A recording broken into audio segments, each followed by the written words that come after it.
In this video, I'm going to be discussing the Senior Healthcare Support Worker Standard. So this standard has 6 different pathways that you'll be registered on if you are an apprentice on this particular standard. So you'll either be registered to adult nursing support, maternity support, mental health support, children and young people support, or allied health profession therapy support. Now, their pathways are important, obviously, throughout your learning, but also they come into play during the endpoint assessment as well. The gateway requirements for this particular standard, these are requirements that you need to have met before you're able to progress onto endpoint assessment as part of your apprenticeship. So these include maths and English at level 2. So level 2 includes GCSEs at C or above, or functional skills at level 2, things like that. There's a list of equivalencies that's available from the Education and Skills Funding Agency. You'll also need to have demonstrated that you've achieved the 15 standards set out in the CARE certificate. You'll need to have achieved a level 3 diploma in healthcare support. And you'll also need to have collated a portfolio to underpin the professional discussion, which I'll touch on in a second. So in terms of assessment components for this particular standard, you've got a multiple choice test, first of all. Now that's 90 minutes long and it's 60 questions in total. There's 40 questions on the core knowledge and there's 20 for those specific pathways that I spoke about earlier. So, you know, those 20 questions will be specific to the pathway that you have studied throughout your apprenticeship. In total, you need to get 24 for a pass or 45 for a distinction. They're the grading boundaries.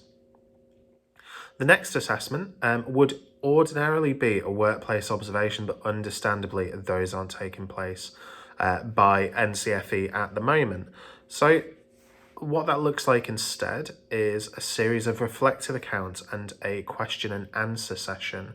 So the temporary replacement assessment is assessed specifically against the same criteria that normally would be assessed in the observation. And it's really, really important to bear that in mind when you're putting together those reflective accounts and reflective accounts for the question and answer session.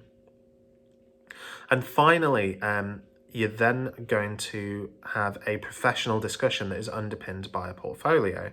So this professional discussion is 60 minutes long, and what it does is it gives the independent endpoint assessor a real opportunity to fill any gaps against the standard.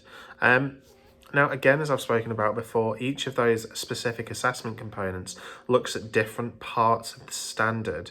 So the multiple choice test is assessing different assessment criteria to what was the observation and what will be again in the future, but isn't for the time being. And also that's going to be different to the professional discussion in the portfolio. So really have a look at that assessment plan and understand which components are going to be assessed in each of those particular components. So the grades available for this standard are pass and distinction. And in terms of some top tips for you, importantly, first of all, plan evidence and prepare that evidence against the standard which is available in the NCFE guidance documentation. So what I mean when I say that is look at those assessment criteria and plan that evidence against it, map it over in detail and think, okay, so this thing has happened in work. I can either document that or present it as a piece of work-based evidence against some of the assessment criteria in the standard. And secondly, please sign and date all observations and witness testimonies and reflective accounts. This is really, really important so that we're able to verify that the information is current and authentic. So that's really, really important for you to do. But thanks for listening, and there'll be a couple of videos coming up that go into a bit more detail about those specific assessments. Thanks.